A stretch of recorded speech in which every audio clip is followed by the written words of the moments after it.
Majority Mr. Leader. Speaker, I move to recognize our Speaker, Alan Peter Cayetano.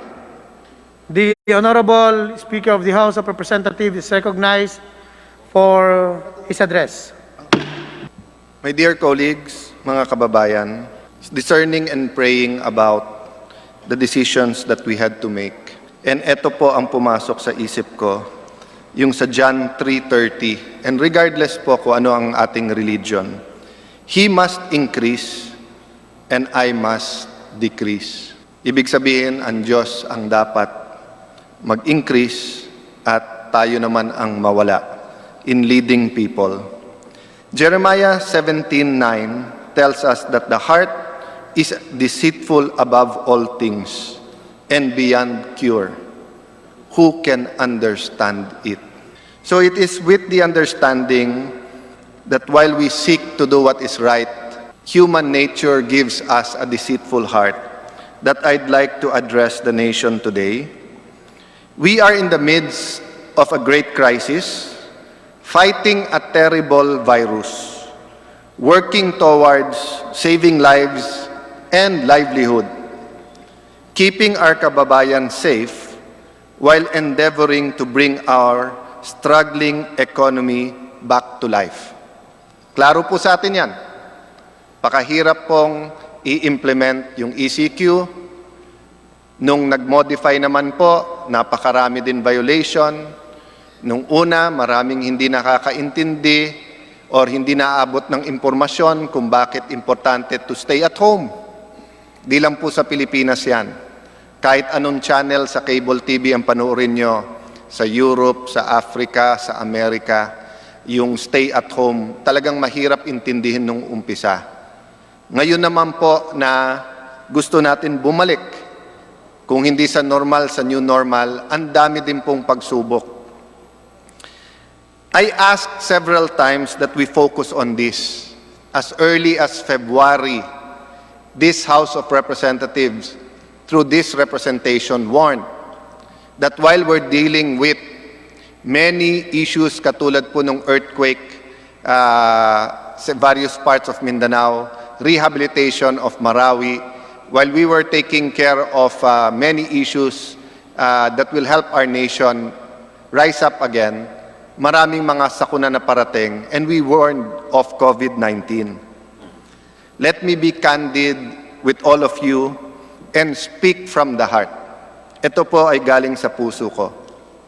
I am disappointed, I am hurt, and to a certain degree, I am frustrated.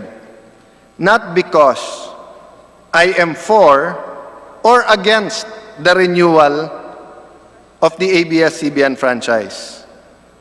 Nor am I frustrated, hurt, or disappointed because I'm being criticized. Sala sa lamig, sala sa init. Sabi ko nga, nung tinatanong ako ng asawa ko, ano pakiramdam ko, sabi ko, it's good to be loved. The pro-ABS loves me. The anti or ABS or shutdown also loves me. Both of them love to hate me. That is the reality when you are in the midst of a highly charged political issue. But dapat ba taguan yon? Hindi. Pero syempre, tao din po tayo at nakakaramdam po ng disappointment, hurt, and frustrated. But the reason why I say that there is hurt, disappointment, and frustration is because I really believe that we can temporarily set aside that which divides us and has divided us for a long time. Because we are talking about survival. We are talking about people's lives. We are talking about people's livelihood. So akala ko, pag sinabing time out lang, di ba? Dahil para sa bayan naman to, para sa atin lahat, we can find a consensus. From the start, all I've ever asked from anyone in this chamber and outside this chamber regarding this or any other issue is that we should do what is right.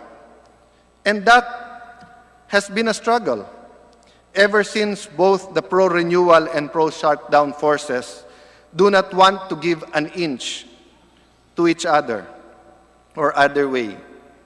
And so we find ourselves veering off the topic at a time when focus is what our people needs most. Sino po ang sasalungat o magdidebate that to adapt, to innovate, and to manage is what we should be focusing on to help our people? Yet, this issue, yes, partly political, partly moral, some say will be an issue of press freedom, some say will not. But this has to stop. This has to be resolved. The more I say, wag muna natin pag-usapan, the more na pinag-uusapan. Pag sinabing on the air, maraming galit. Pag sinabing off the air, maraming galit. Pag sinabing eto prinsipyo, nabayaran ka. Pag sinabing nabayaran ka nung dalawa kasi bumaliktad ka. Napaka-poisoned at toxic nung atmosphere. But please look at people who are dealing with uncertainties. Of course, it's not always so small. Parts of Mindanao ngayon, walang TV because they only have ABS-CBN. Sasabihin naman iba, kita mo, pro siya. Hindi po. Ayoko lang na walang napapanood ang tao sa kanilang tahanan.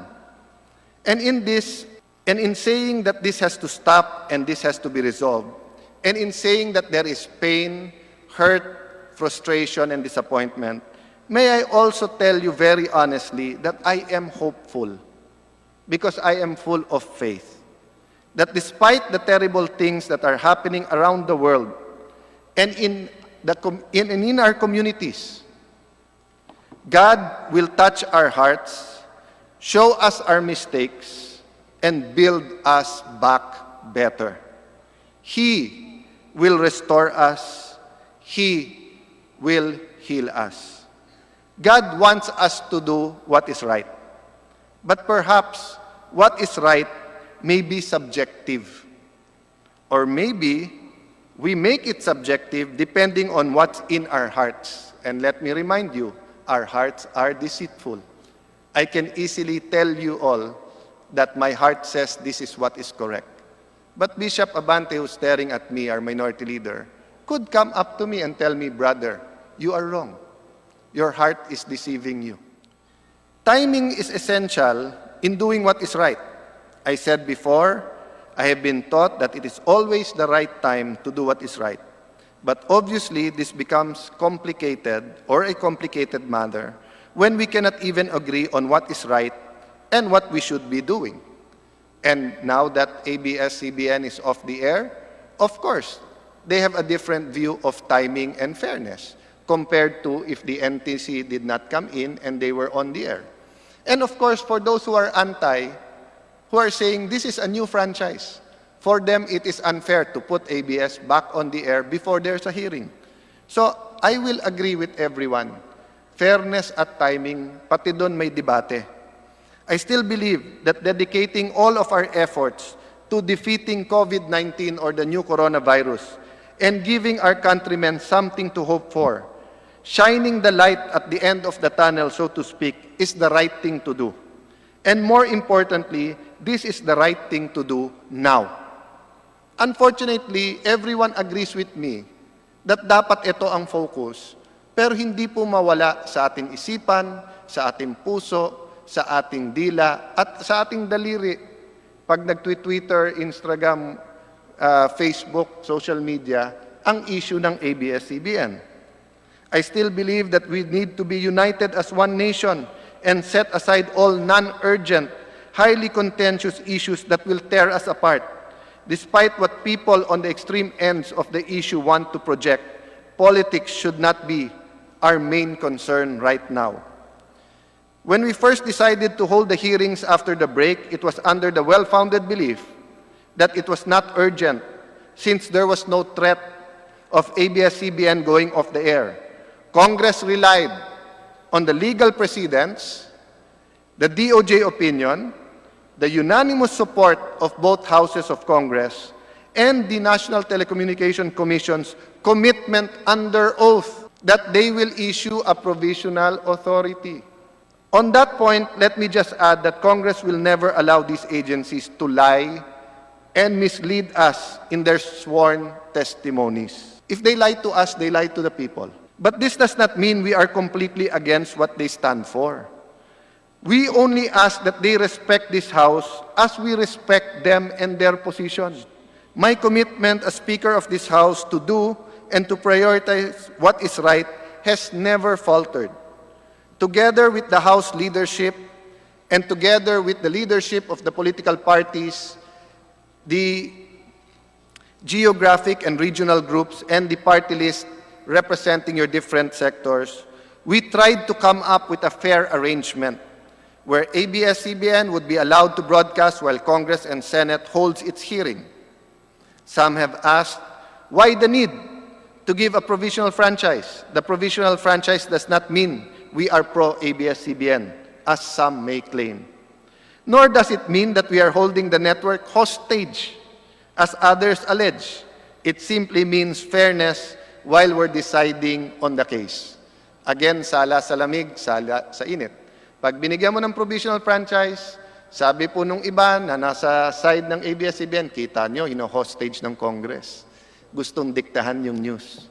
Sasabihin naman po nung kabilang side, kita nyo, kakampi na bayaran.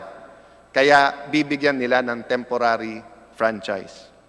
I hear you, those who are saying, mas maganda mag-hearing na off the air sila para patas. But I am telling you my personal view. Mas gusto ko nga na nag-hearing tayo on the air para makita natin kung fair sila o may bias. Kung ang pinapalabas lang nila, yung mga punto nila. Or pinapalabas din ba nila ang mga punto na laban sa kanila. Di ba? But again, that's not for me to decide. That was my personal view that I tried to push. But again, many agreed, many disagreed, but many decided to start calling each other names. I thank the whole leadership of the House, Minority Leader, Bishop Benny Abante, Majority Leader, Martin Romualdez, our Deputy Speakers, our Presiding Officer, Deputy Speaker Abu, Deputy Speaker Pulong Duterte, and all the Deputy Speakers, El Rey, who's co-author of the bill we were discussing. I thank you for the confidence, not only in the leadership, but in the principles that we put together. So let us join President Duterte in his commitment to work and fight for a safe and comfortable life for all. And in that point, I'd like to thank the opposition, the members of the different blocs who are in opposition to this administration. Yes, you too are helping this chamber to make and give people a safe and comfortable life. Pwede po tayong lumaban pero patay tayo Di ba? Pwede natin pagpilitan kung anong tama pero patay tayo. So whoever is correct here sa ABS shutdown or ABS 25 years, people's lives are at stake. I want to be right, but I don't want people to be dead because we're debating who is right or not. So what will we do? We will look ahead, we will multitask, and while looking ahead, we will do the ABS-CBN hearings, but we will also take care of the urgent measures. We will look at our left, and we will see that there is a health crisis, and try to address that health crisis. And Dr. Congresswoman Janet Garin and Helen Tan and their whole team, diba, are focused on that. But we will also look at the right and see that our livelihoods are in danger. And that is where Juni Kua, Wes Gatchalian, Stella, Kimbo, Sharon Garin, Joey Salceda, Deputy Speaker El Rey, Eric Yap, and so many others of you who are part of that cluster. And that's where the minority and the Makabayan Bloc will come in. When we look at the left and the right, ano ba ang new economy? Ano ba ang new normal sa health, no? But in the end, can we also look up? And when we look up, remember that there is a God who is perfect. And there is His creation, which is imperfect, yet made in His image. And when we debate with anyone else, so yung mga nagmumura sa akin, you are also made in God's image. And I try to see that in you. But it becomes difficult to see that in you when you're unreasonable. But never mind. Let's look ahead. Let's look to the left, right. Let's look up. And my dear colleagues, let us get things done. Thank you, Mr. Speaker. Thank you, Majority Leader.